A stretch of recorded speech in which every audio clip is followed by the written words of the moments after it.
अल्हम्दुलिल्लाहि रब्बिल आलमीन वस्सलातु वस्सलामु अला सय्यिदिल मुरसलीन व अला आलिहि व अस्हाबिहि अजमाईन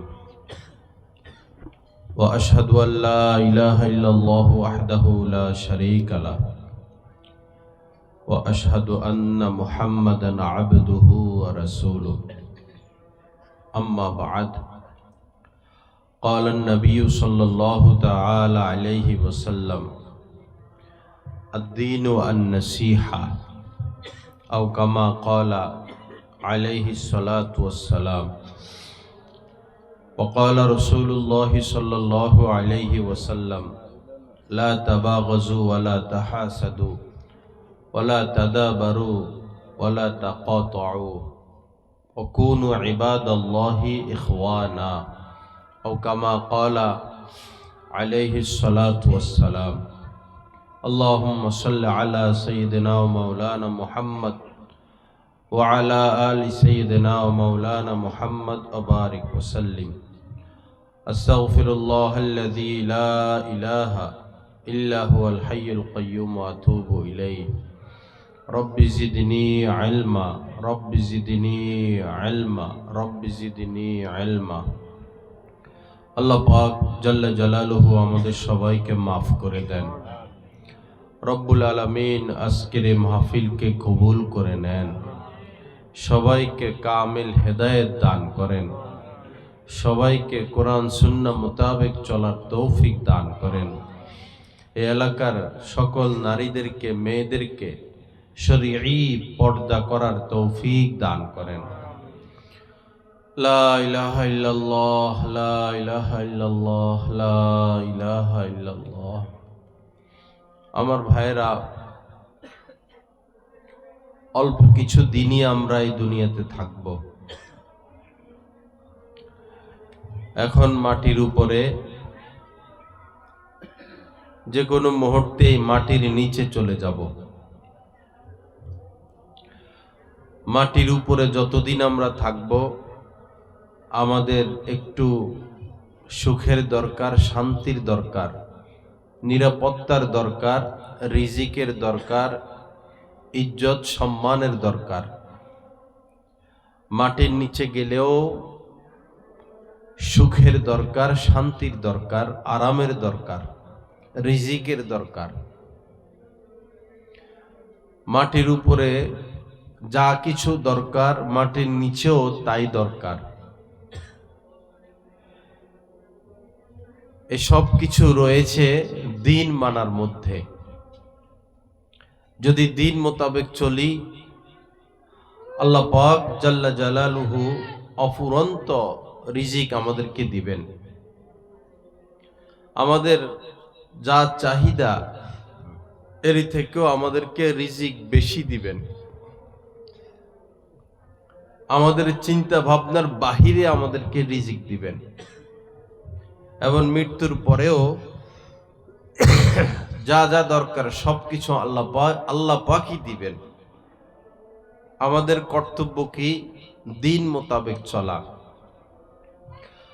রব্বুল আলামিন পবিত্র কোরআনুল কারীমের মধ্যে বলেছেন, ওমাইয়াত্তাকিল্লাহা ইয়াজআল লাহু মাখরাজা ওয়া ইয়ারযুকুহু মিন হাইসু লা ইয়াহতাসিব। আল্লাহ পাক জাল্লা জালালুহু বলেন, যে আমাকে ভয় করে এবং গুনাহ থেকে বেঁচে থাকে, পাপ করে না, নাফরমানি করে না, তার চলার জন্য, জীবন যাপনের জন্য উত্তম রাস্তা আমি খুলে দেই।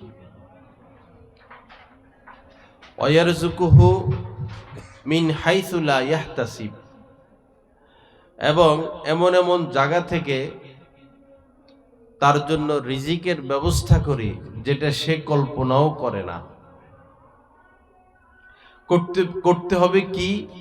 গুনাহ থেকে বেঁচে থাকতে হবে। আমাদের অবস্থা হলো ওই অ্যালার্জি রোগীর মতো। অ্যালার্জি রোগী যিনি, অ্যালার্জির ওষুধ খান, আবার বেগুনের ভর্তাও খান, অ্যালার্জির ওষুধ খান, আবার ইলিশ মাছও খান, পুঁটি মাছ খান, গরু গোশত খায়, আবার অ্যালার্জির ওষুধও খায়। আমাদের অবস্থা এমন, নামাজও পড়ি আবার সুদও খাই, নামাজও পড়ি মিথ্যা কথাও বলি, হজও করি, টেলিভিশনও দেখি, পাঞ্জাবি পাজামা পরলাম, এদিকে মানুষের সাথে প্রতারণা করলাম, মানুষের প্রতি অন্তরাত্মায় হিংসা রাখলাম। আমাদের অবস্থা এমন। পুরাপুরি আল্লাহ পাকের সাহায্য, মদদ, সহযোগিতা, রহমত, বরকত পেতে হলে আমলের পাশাপাশি গুনাহ থেকেও বেঁচে থাকতে হবে। বিশেষ করে সুদ থেকে বেঁচে থাকা। ভৈরব হচ্ছে শিল্পনগরী, বেশিরভাগ মানুষই ব্যবসার সাথে সম্পৃক্ত, আর বেশিরভাগ মানুষই সুদের সাথে সম্পৃক্ত। আমি ভাবতাম যে রমজান মাস আসলে মনে হয় ভৈরবের ব্যবসায়ীরা ভালো হয়ে যাবে, এক মাস অন্তত সুদ নিবে না। পরে শুনলাম যে সুদের সিরিয়াল এত লম্বা, রমজান মাসে সিঁড়ি পর্যন্ত চলে আসছে, ব্যাংকে জায়গা হয় না।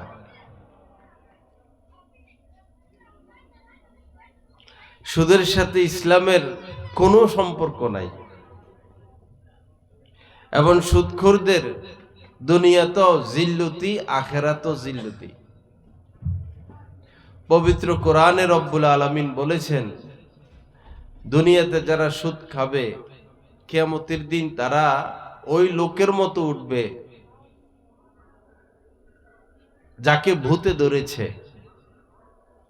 দুনিয়াতে যদি কাউকে ভূতে ধরে তো সে উল্টাপাল্টা কথা বলে, দিশা থাকে না, বেদিশা।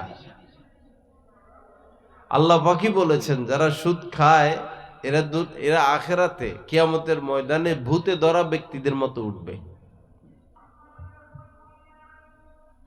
এবং কঠিন থেকে কঠিন হবে তাদের শাস্তি। আল্লাহ পাক আমাদেরকে সুদ বর্জনের তৌফিক দান করেন। একটু হিম্মত করলেই হবে ভাই। আপনি যদি হালাল খান, হালাল পথে ব্যবসা করেন, যে পরিমাণ টাকা পয়সা কামাইতে পারবেন, সুদ নিলে, সুদ খাইলে এর থেকে বেশি কামাইতে পারবেন না। কারণ রিজিক নির্ধারিত বিষয়। ইন্নাল্লাহা ইয়ারযুকু মান ইয়াশা, আল্লাহ পাক যাকে ইচ্ছা তাকে রিজিক দান করেন। কাউকে অফুরন্ত রিজিক দেন, আর কাহারও ক্ষেত্রে রিজিককে সংকীর্ণ করে দেন। সব আল্লাহর হাতে। সুদি পথে হাঁটলে যে কেউ কোটিপতি হয়ে যাবে, আর সুদ না খাইলে যে তাকে ভিক্ষা করতে হবে, বিষয়টা এমন না। রিজিক আল্লাহর হাতে, আল্লাহর উপর ভরসা করে। ওমাই ইয়াতাওয়াক্কাল আলাল্লাহি ফাহুয়া হাসবুহ। আল্লাহ পাক পবিত্র কোরআনের মধ্যে বলেছেন, যে ব্যক্তি আল্লাহ পাকের উপর ভরসা করবে, ফাহুয়া হাসবু, আল্লাহ তার জন্য যথেষ্ট হয়ে যাবেন। আল্লাহই তার জন্য যথেষ্ট। আল্লাহর উপর ভরসা করা। যারা ব্যাংকের থেকে টাকা নেয়, এনজিওদের থেকে টাকা নেয়, তাদের কথাবার্তা শুনলে মনে হয় আল্লাহর উপরে তাদের ভরসা নাই, সুদের উপর ভরসা। বহু ব্যবসায়ীরা আমাকে এটা বলেছেন, হুজুর মিথ্যা কথা বলা ছাড়া ব্যবসা সম্ভব না। মিথ্যা কথা বলা ছাড়া ব্যবসা সম্ভব না। অথচ বহু ব্যবসায়ী এটাও বলেছেন যে মিথ্যা কথা বলা ছাড়াও ব্যবসা সম্ভব। আমি যাচাই করে দেখেছি, যারা সঠিকভাবে ব্যবসা করে, মিথ্যা বলে না এবং সুদ খায় না, তাদের ব্যবসা আরো ভালো, আরো সুন্দর। পেরেশানি করতে হয় না, খুব সুন্দরভাবে তাদের ব্যবসা চলতেছে, খুব সুখে আছে, খুব শান্তিতে আছে। আপনি সুদের পথে হেঁটে ব্যবসা করে বছরের শেষে 5 লাখ জমাইলেন, ব্যবসা করে 5 লক্ষ জমা হলো, পরে আপনার স্ত্রীর অসুখ, এমন অসুখ চলে গেল 7 লাখ, লাভ হইল কি 5 লাখ কামাইয়া? আর একজন সুদ খায় নাই, মিথ্যাও বলে নাই, সে মাত্র 50,000 টাকা কামাইলো, বছরের শেষে খেয়ে দিয়ে 50,000 রইল, কিন্তু আল্লাহ এত বরকত দিলেন, তার ঘরের কেউ অসুস্থ হইল না, তার দোকানে আগুন লাগলো না, তার উপর বিপদ আসলো না, ওই 50,000ই রয়ে গেল। তো সুদের পথে গিয়ে লাভ হলো কি? আল্লাহ পাক জাল্লা জালালু আমাদের সবাইকে হারাম বর্জনের তৌফিক দান করেন, সঠিক পথে চলার তৌফিক দান করেন। বড় কষ্ট, সুদ যে এত মর্মান্তিক, এত মারাত্মক বিষয়, এই অনুভূতি আমাদের নষ্ট হয়ে গেছে, অনুভূতি শেষ হয়ে গেল। হযরতে ওমর ফারুক রাদিয়াল্লাহু তাআলা আনহু, হযরতে আবু বকর সিদ্দিক রাদিয়াল্লাহু তাআলা আনহু, কত বড় বড় মানুষ তারা। নবীজি বলেছেন, আমার পরে যদি কেউ নবী হতো তো ওমর হইতো। অথচ ওনারা অজান্তে, না জেনে সন্দেহযুক্ত খাবার গ্রহণ করেছেন, জানার সাথে সাথে গলায় হাত ঢুকিয়ে বমি করে এটা বের করে দিয়েছেন। হযরত ওমরের গোলাম হযরত ওমরকে দুধ পান করতে দিলেন, এক ঢোক পান করলেন, ওনার কাছে স্বাদটা ভিন্ন লাগলো। পরে হযরত ওমর জিজ্ঞেস করলেন, এই দুধ কোথায় থেকে আনলা? গোলাম বলল, আমি ছৎকার উট যেখানে লালন পালন করে সেখানে গেলাম মরুভূমিতে, তো তারা ছৎকার উট দহন করতেছে, দুধ দহন করে, আমাকে দেখে তারা একটু দুধ দিল, তা আমি ভাবলাম নিজে না খেয়ে আপনার জন্য নিয়ে আসি সেই দুধ। তো সৎকা তো গরিব মানুষ খাবে, হযরত ওমরের জন্য সৎকা নিষেধ। এ কথা শোনার সাথে সাথেই হযরত ওমর গলার ভিতরে হাত ঢুকিয়ে এই দুধটুকু বের করে দিয়েছেন। কত বড় তাকওয়া! হযরতে হাসান রাদিয়াল্লাহু তাআলা আনহু নাবালেগ ছিলেন, ছোট ছিলেন, সৎকার কিছু খেজুর রাখা ছিল, সৎকার খেজুর, যেটা গরিব দুঃখীদের হক। তো হযরত হাসান তো ছোট মানুষ ছিলেন ওই সময়, রাদিয়াল্লাহু তাআলা আনহু একটি খেজুর নিয়ে মুখে দিয়ে দিলেন। নবীজি দেখলেন, এটা দেখে সাথে সাথে বললেন, হাসান, ছি ছি, ফেলে দাও, ফেলে দাও, সদাকা আমাদের জন্য নিষেধ, আমরা সদকা খেতে পারবো না। সাথে সাথে হযরত হাসান মুখ থেকে এটা ফেলে দিলেন। আর আমরা এমন পিতা, নিজে নিজের সন্তানকে নাপাক খাওয়াচ্ছি, সুদ মানি নাপাক, ঘুষ মানি নাপাক, নাপাক খাওয়াচ্ছি। এরপরে কবিরাজদের পিছনে পিছনে ঘুরি তাবিজের জন্য।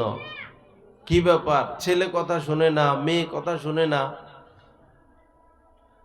তা আপনি নাপাক খাওয়াইয়া বাচ্চা বড় করছেন, ওরা কি এখন পাক কাজ করবে? ওরা তো নাপাক কাজই করবে, ওরা তো এখন আপনার কথা শুনবে না, কারণ আপনি তো নাপাক খাইছেন, নাপাক খাওয়াইয়াছেন। আল্লাহর হস্তে নিজের কলিজার টুকরা সন্তানদেরকে পাক জিনিস খাওয়ান, নাপাক খাওয়াবেন না। রাস্তার পাশে গরু, মরা গরু পড়ে আছে, মরা গরু, এখন আপনি রাত্রে গিয়া ছুরি দিয়া এই গরুর শরীরের থেকে গোস্ত কেটে এনে নিজে খাবেন, নিজের সন্তানকে খাওয়াবেন, এরকম মানুষ কালিকা প্রাসাদে আছে? নাই। আদর্শ পাড়া এরকম মানুষ নাই, পুরা ভৈরবে এরকম মানুষ নাই। আচ্ছা, মনে করেন আপনার বাচ্চারা গোস্ত খাইতে চাইলো, রাস্তার উপরে কুত্তা 10-12টা ঘুরে গাড়ে, রাত্রে আইসা কুত্তা একটারে জবাই কইরা গোস্ত টোস্ত কাইটা ঘরে নিয়ে যে খাসির গোস্ত আনছে, খাসির গোস্ত খাও, পাকাও, আপনিও খাচ্ছেন, আপনার স্ত্রীকেও খাওয়াচ্ছেন, বাচ্চাদেরকে খাওয়াচ্ছেন, এটা কি সম্ভব? কারণ কি? এই কুকুরের মাংস হারাম, মরা গরুর মাংস হারাম। আমার ভাই, যে সুদ আপনি খাচ্ছেন আর আপনার স্ত্রী সন্তানকে খাওয়াচ্ছেন, এটা তো এই মরা কুত্তা আর মরা গরুর গোস্তের মতোই, একই কথা, বরং সুদ আরো নিকৃষ্ট। আল্লাহর কসম, কুকুরের মাংস আর পচা মরা গরুর মাংসের চেয়েও সুদ আরো নিকৃষ্ট। আপনি যদি কুত্তা জবাই করে খান, এটা সর্বোচ্চ হারাম হলো, কবিরা গুনাহ হলো। কিন্তু আপনি যদি সুদ খান, তা আপনার সর্বনিম্ন অপরাধ, আপনার মায়ের সাথে আপনি জিনা ব্যভিচারে আক্রান্ত হলেন। যারা সুদ খায়, নবীজি বলেছেন সুদের সর্বনিম্ন অপরাধ নিজের মায়ের সাথে জিনা ব্যভিচারে লিপ্ত হওয়া। কুত্তা জবাই করে খাইলে এই কথা নবীজি বলেন নাই, শুয়োর জবাই করে খাইলে নবীজি এটা বলেন নাই, সুদ খাইলে কথা বলেছেন যে আপন মায়ের সাথে ব্যভিচারের চেয়ে বড় বড় মারাত্মক পাপ এই সুদ খাওয়া। আজ মুসলমানদের ঘরে ঘরে সুদ, ঘরে ঘরে সুদ, ঘরে ঘরে সুদ। কি বয়ান করব? এই রমজান মাস থেকে আমি যেখানে বয়ান করতে যাই, সুদের কথা ছাড়ার কোনো কথা আসে না। পরিস্থিতি খারাপ, প্রত্যেক বছর উমরা করে, প্রত্যেক বছর হজ করে, 3 চিল্লা লাগায়, 1 চিল্লা লাগায়, ওয়াজ মাহফিল করে, মসজিদের কমিটির লোক, মাদ্রাসার কমিটির লোক, দিনদার মানুষ, সাদা দাড়ি, সাদা পাঞ্জাবি, হাতে তসবি, কপালে নামাজের কালো দাগ, অথচ খাচ্ছেন কি? সুদ। খাচ্ছেন সুদ। গাছের গোড়া কেটে যদি আগায় পানি দেয়, কোনো লাভ হবে? গাছের গোড়া কেটে ফেলছেন করাত দিয়া, এখন গাছের প্রতি মায়া লাগলো, তো গাছের মাথায় আপনি পানি ঢালতেছেন, গাছ জীবিত হবে না মরবে? মরবে। সুদ খেয়ে ইবাদত বন্দেগী একই কথা, কোনো লাভ নাই, বেকার। জাহান্নামী আপনার জন্য অপেক্ষা করতেছে, সাপ অপেক্ষা করতেছে, বিচ্ছু অপেক্ষা করতেছে, কঠিন থেকে কঠিন আযাব আপনাকে পাকড়াও করার জন্য অপেক্ষায় আছে। আল্লাহর হস্তে 2টা পা ধরে বলি, বাবা, প্রয়োজনে জুতার কাজ করেন, প্রয়োজনে রিক্সা চালান, রাজের কাজ করেন, কৃষি কাজ করেন, প্রয়োজনে ভিক্ষা করেন, এরপরে সুদ খাবেন না। ভিক্ষা করেন, আপনার জন্য জায়েজ, ভিক্ষা করে খান, খুব সুন্দর সংসার চলবে। ওই ভিক্ষুক আমাদের থেকে কোটি কোটি গুণ ঊর্ধ্বে তার সম্মান যে সুদ খায়। সুদখোরের চেয়ে একটা ভিক্ষুকের সম্মান কোটি কোটি গুণ ঊর্ধ্বে। সুদখোরের চেয়ে একজন মুসি, একজন সুইফারের সম্মান কোটি কোটি গুণ ঊর্ধ্বে। কারণ যিনি সুইফার, যিনি মুচি, যিনি ভিক্ষুক, তিনি সুদ খাচ্ছেন না, হালাল খাচ্ছেন। আল্লাহ আমাদেরকে সুদ থেকে তওবা করার তৌফিক দান করেন। আর বাবা, সুদ খেয়ে কি করবেন? আপনি সুদ খেয়ে কি করবেন? আল্লাহ পাক চ্যালেঞ্জ করছেন, সকল সুদখোরদের সাথে চ্যালেঞ্জ করছেন, ইয়ামহাকুল্লাহুর রিবা ওয়া ইউরবিস সাদাকাত। হে সুদখোরেরা, শুনো, 1 টাকা সুদ উঠাও, আর 1 লক্ষ উঠাও, আর 1 কোটি উঠাও, আর 50 কোটি উঠাও না কেন, তোমার এই সুদী কারবারের ব্যবসাকে আমি ছিন্ন ভিন্ন করে ফেলবো, নিশ্চিহ্ন করে ফেলবো, রাখবো না আমি তোমার এই ব্যবসা। আল্লাহর চ্যালেঞ্জ। আল্লাহ বলতেছেন রাখবেন না এই ব্যবসায় টাকা পয়সা। কেন আমরা এই দুঃসাহস করি? কিভাবে এই দুঃসাহস করি? নিশ্চিত বিপদ যেটা, নিশ্চিত জাহান্নাম যেটা, নিশ্চিত ধ্বংস যেটা, নিশ্চিত বরবাদি যেটা, সেই পথে কিভাবে আমরা হাঁটি? আল্লাহ পাক আমাদেরকে এই সুদ থেকে ফিরে আসার তৌফিক দান করেন। এরপরেও যদি সেই পথে কেউ হাঁটে, আল্লাহ পাকের শেষ কথাটা আমি শুনাই দেই। এত কথা শোনার পরও যদি কেউ ওই পথে হাঁটে, আল্লাহ পাকও সুদের ব্যাপারে অনেক কথা বলেছেন। শেষ কথা যেটা, সেটা আমি এখন বলে দিচ্ছি। আল্লাহ পাক বলেন, ইয়া আইয়ুহাল্লাযীনা আমানুত্তাকুল্লাহা ওয়া যারু মা বাকিয়া মিনার রিবা। হে ঈমানওয়ালারা, যারা আমাকে বিশ্বাস করো, রব হিসাবে মানো, তোমাদেরকে বলছি আমাকে ভয় করো, আর সুদের আগাগোড়া 1 টাকা হোক 10 টাকা হোক যা আছে ছেড়ে দাও। ওয়াজারু, ছেড়ে দাও, মা বাকিয়া মিনার রিবা, সুদের যা আছে সব। ইন কুনতুম মুমিনিন, যদি তুমি মুমিন হয়ে থাকো। দেখেন কি হৃদয় স্পর্শ কথা, কেমন কথা! যদি মুমিন হও সুদ ছেড়ে দাও, ইন কুনতুম মুমিনিন। এখন আল্লাহ পাক শেষ কথা বলতেছেন, ফাইল্লাম তাফআলু, যদি সুদ নাই ছাড়ো, ফাইল্লাম তাফআলু, যদি সুদ নাই ছাড়ো, ফাযানু বিহারবিম মিনাল্লাহি ওয়া রাসূলিহি, তো তোমার সাথে আল্লাহর রাসূলের যুদ্ধের ঘোষণা, যুদ্ধের প্রস্তুতি নাও। আল্লাহ রাসূলের সাথে যুদ্ধের প্রস্তুতি নাও। আল্লাহ রাসূলের সাথে যুদ্ধ করে আমরা পারমু? তার মানে সুদ খাইলে তার অপমান, লাঞ্ছনা, ঘৃণা এবং এই অকৃতকার্য এবং ধ্বংস বরবাদ হওয়ার ছাড়া তার কোনো উপায় নাই। আল্লাহ আমাদের সবাইকে মাফ করে দেন। আমার তো নিয়ত এরকম, ইনশাল্লাহ, আমি যদি না খাইয়া মরতে হয়, না খাইয়া মরে যাবো, সুদ খাবো না। না খাইয়া মরতে হইলে না খাইয়া মরে যাবো। ব্যাংকে গেলে ব্যাংকে আমি যাই না, মাঝে মধ্যে দরকার হইলে তো যাইতে হয়।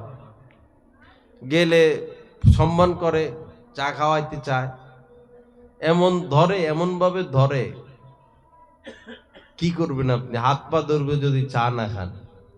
তো এই জন্য যেদিন কোনো কারণে যাইতে হয়, আমি ওই দিন রোজা রাখি। পরে ব্যাংকে গেলে ধরে সবাই মিলা, বলি ভাই আমি তো রোজা, আর খাওয়াইতে পারবো না। লা ইলাহা ইল্লাল্লাহ। আল্লাহ আমাদেরকে মাফ করে দেন। কোনো কারণে যদি কোনো সুদখোরের এই বাড়িতে খাইতে হয়, অনেক সময় আত্মীয় আছে, বা আমরা মসজিদের ইমাম খতিব হিসাবে অনেক সময় কারো বাসায় যাইতে হয়, না হলে অন্য লাইনে সমস্যা, তো গেলেও ঘৃণা লাগে। না পারতে একটু মুখে দেই, কিন্তু পরে এসে যে পরিমাণ খাইছি এই পরিমাণ সদকা দিয়ে দিই। এটা নিয়ম। ইমাম সাহেবদের জন্য আল্লাহ একটা রাস্তা খোলা রাখছে। কোনো কারণে যদি সুদখোরের বাড়িতে খাইতেই হয়, না হলে বড় ফিতনা হবে, তখন এই পরিমাণ বা এর থেকে একটু বেশি সদকা করে দিতে হয়। আল্লাহ আমাদের সবাইকে মাফ করেন। তবে মাসালা এই, যার অর্ধেকের বেশি সুদ, তার হাদিয়া না নেওয়া, তার বাড়িতে না খাওয়া, তার টাকা পয়সা মসজিদ মাদ্রাসায় না নেওয়া। লা ইলাহা ইল্লাল্লাহ। আল্লাহ আমাদের সবাইকে মাফ করে দেন, আমাদেরকে সহিহ বুঝ দান করেন, আমাদেরকে পাপের সকল পথ বর্জনের তৌফিক দান করেন। আমার ভাইরা, রমজান গেল, রমজান থেকে শিখলাম কি? যে কোনো কিছু থেকে তো শিক্ষা গ্রহণ করতে হয়। একটা মাস আল্লাহ পাক রোজা রাখা ফরজ করেছেন, রেখেছি আমরা। কেন ফরজ করেছেন? সার্থকতা কি? ফায়দা কি হলো? শিখলাম কি? অর্জন কি? আল্লাহ পাক বলেন, লাআল্লাকুম তাত্তাকুন, রমজান মাসে রোজা রাখা ফরজ করলাম যেন তোমরা মুত্তাকি হয়ে যাও, যেন তোমরা গুনাহ ছেড়ে দাও। আল্লাহর কসম, 1 মাস আল্লাহ রোজাকে ফরজ করেছেন, এই লক্ষ্যে বান্দারা যেন পাপ মুক্ত হয়ে যায়, লক্ষ্য এই। এখন বলুন তো, রোজা তো আমরা রাখলাম, ঈদও গেল, আল্লাহ যে দুইটা চোখ দিলেন আর বিধান দিলেন, আপন মায়ের দিকে মায়া মমতার সাথে তাকাইলে কবুল হজের সওয়াব, আবার ভাবির দিকে তাকাইবা, চাচির দিকে তাকাইবা, মামির দিকে তাকাইবা, খালতো বোন, চাচতো বোন, জ্যাঠতো বোন, ফুফাতো বোন, রাস্তাঘাটের মহিলা, পত্রপত্রিকার মহিলা, মোবাইলের মহিলা, ভিন নারী, পর নারী, বেগানা নারী, তাদের দিকে তাকাইলে তাকানো হারাম, গুনাহে কবিরা। আল্লাহর বিধান, ভিন নারীর দিকে তাকানো যাবে না। আমরা কি পুরাপুরি আমাদের নজরকে হেফাজত করি? করি তো না, নজর হেফাজত করি না। কি নিয়ে যাব কবরে? কি নিয়ে যাব?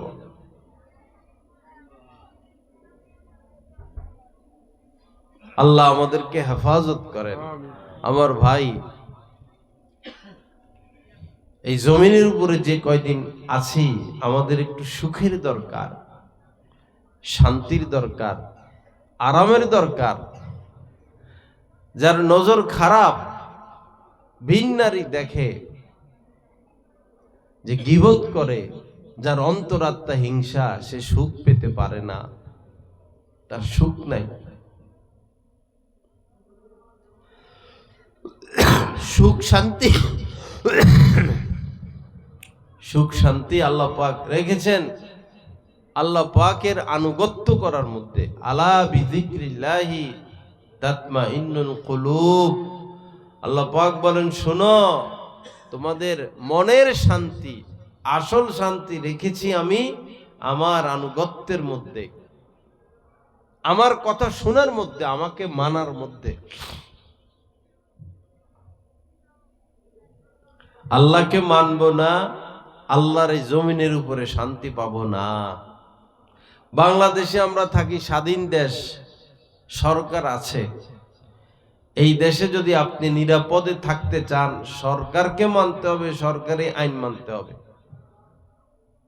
দেশদ্রোহী কাজ করবেন, আপনার রক্ষা নাই, হয় ক্রস ফায়ার বা জেল বা দেশ থেকে বাইরে যাইতে হবে বা ফাঁসি, এটাই নিয়ম।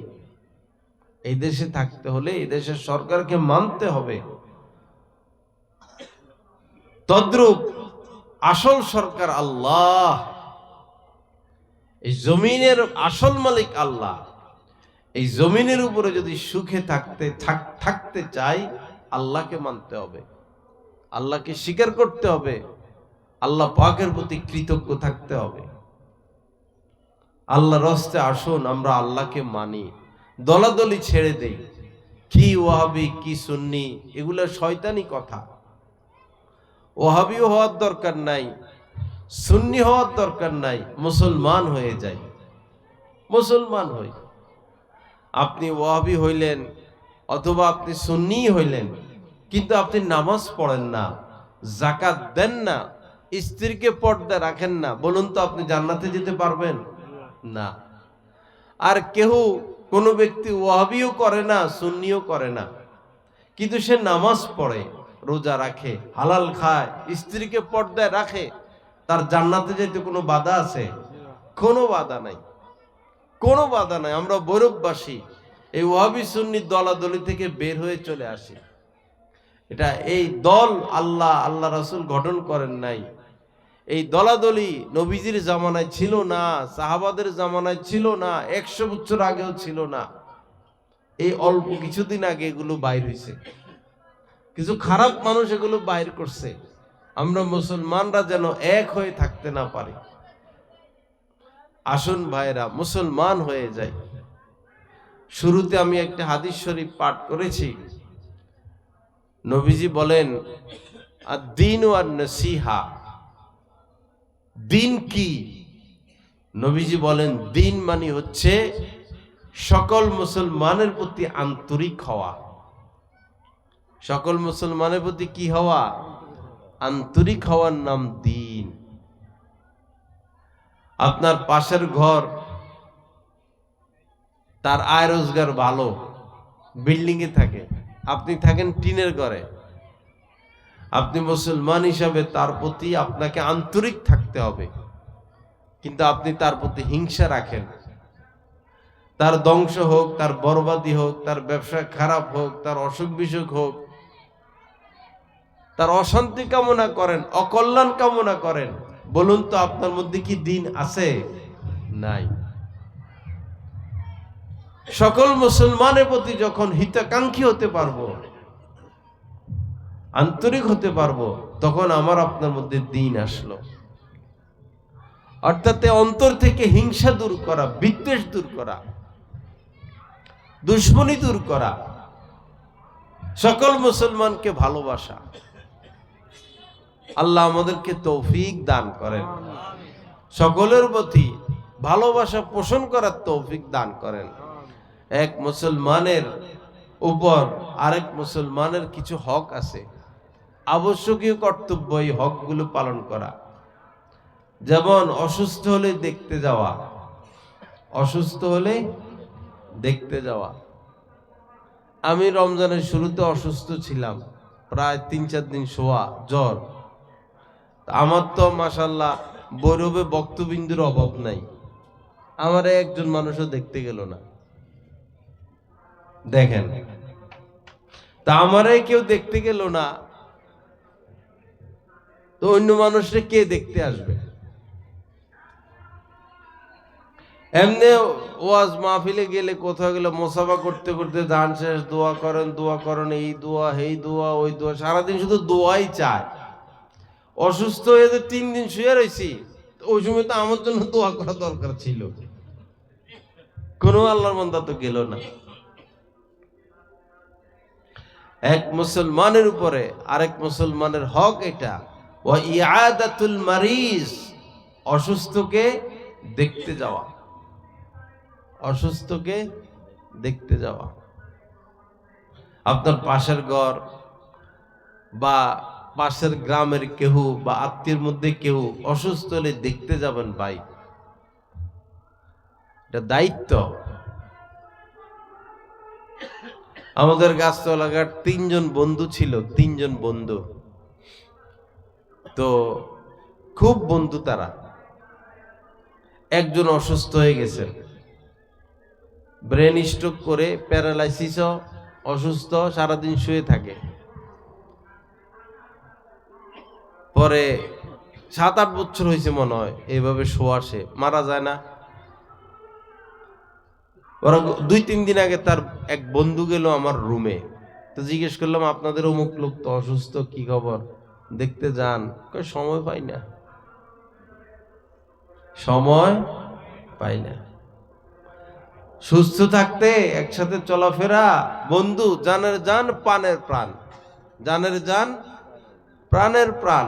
অসুস্থ হওয়ার পরে তাকে এক নজর দেখতে যাওয়ার মতো সময় নাই। এটা কি ইনসাফ হইল? কি বলেন? আজ আপনি সুস্থ, অসুস্থকে দেখতে যান না, আপনি কি একদিন অসুস্থ হবেন না? ওই সময় কে আসবে আপনাকে দেখতে? আমার ভাইরা, অসুস্থ মানুষ যারা শুয়ে থাকে বিছানায়, তারা কেউ দেখতে গেলে খুশি হয়, একটু ভালো লাগে, শান্তি লাগে, তাদের সময় কাটে না। তো প্যারালাইসিসের রোগী মারাই যাবে কিছুদিন পর, শোয়া সারাদিন, একটু দেখতে গেলে ভালো লাগে না? আমার যখন পা ভেঙেছিল, তো আমি প্রায় 1 মাস শোয়া ছিলাম, 1 মাস। ওই সময় ব্যাপক মানুষ দেখতে গেছে আমাকে, ভৈরব থেকে বাস ভৈরা ভৈরা গেছে, ট্রেন ভৈরা ভৈরা গেছে। তো এই 1 মাস 24 ঘন্টা আমার সাথে লোকজন ছিল। আমি হয়তো দিনে ঘুমাইতাম, রাত্রে জাগনা, বা রাত্রে ঘুমাইতাম, দিনে জাগনা। যখন যে অবস্থায় ছিলাম, আমার চতুর্পাশে আমার ছাত্ররা বিশেষ করে ছিল। আল্লাহ ওদেরকে যাজায় খায়ের দান করেন। ওরা থাকার কারণে আমার সময়টা ভালো কাটছে, কারণ সারাদিন তো শোয়াই, বসতে পারি না। 1 মাস শোয়া, কেমনে সময় কাটবে? তো আমারে বাসা থেকে ফোন দিত, দিয়া কয় আপনি ফোন টোন দেন না, খোঁজ খবর নেন না। আমি খুব ব্যস্ত আছি, আমি সময় পাই না ফোন দেওয়ার মতো। সারাদিন শোয়া, কিন্তু বাসায় ফোন দেওয়ার মতো সময় পাই না, কারণ লোকজন আসতেছে যাইতেছে, আসতেছে যাইতেছে, আসতেছে যাইতেছে। যদিও আমি শোয়া, কিন্তু আমার সময় কাটছে খুব ভালো। সবাই গেছেন, দেখা সাক্ষাৎ করছেন। তো এভাবে কেউ অসুস্থ হয়ে গেলে ভাই আল্লাহর রাস্তায় দেখতে যাবেন, একটু পাশে বসবেন, তাকে সাহস যোগাবেন। তিনি যদি অসহায় হয় সাহায্য করবেন, সহযোগিতা করবেন, রক্তের প্রয়োজনে রক্ত দিবেন। আল্লাহ পাক জাল্লা জালালু আমাদের সবাইকে কথাগুলোর উপর আমল করার তৌফিক দান করেন। আমাদের আজকের যিনি প্রধান অতিথি হযরত চলে এসেছেন, তো উনি যতক্ষণ কথা বলেন আশা রাখি সবাই বসবেন এবং আখিরি মুনাজাত করে ইনশাল্লাহ উঠার চেষ্টা করবেন। আল্লাহ পাক আমাদের সবাইকে তৌফিক দান করেন। আল্লাহ লা ইলাহা ইল্লাল্লাহ।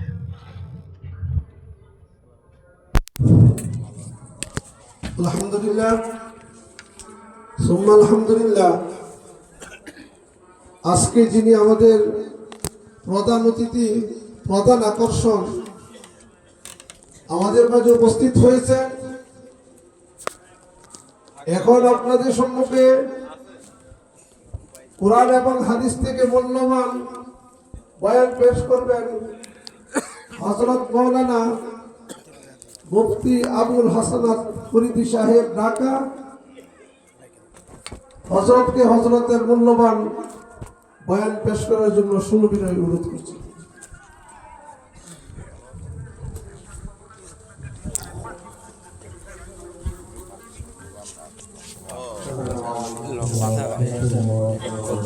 বেজর বেজর বেজর বেজর বেজর লাস্টে জিরো।